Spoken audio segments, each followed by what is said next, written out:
নমস্কাৰ সকলোকে মোৰ আইন এটা মিনি ভ্লগলৈ স্বাগতম জনাইছোঁ। আমাৰ ফাইনেল এক্সাম ছেমিষ্টাৰৰ খতম হোৱাৰ পিছতে এয়া প্ৰেক্টিকেল এক্সাম চলি আছে আৰু BEdত আহি বহুত কিবাকিবি এক্সপিৰিয়েঞ্চ হৈছে আৰু এইফালে আমাৰ যিহেতু দুদিনীয়া ৱৰ্কশ্বপ চলি আছিল আৰু সেই ৱৰ্কশ্বপৰ পিছত এয়া আমি ধুনীয়াকৈ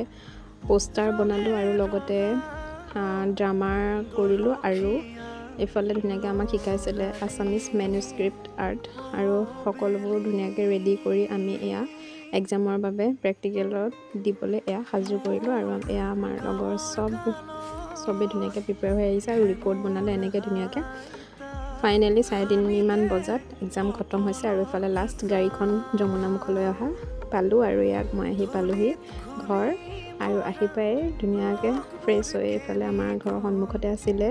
জুই ধৰি তাতে জুই ফুৱালোঁ অলপ আৰু আজি হাঁহৰ মাংসৰে ভাত সাজ খালোঁ। আজি মিনি ব্লগটো ইমানেই, পুনৰ লগ পাম, বাই।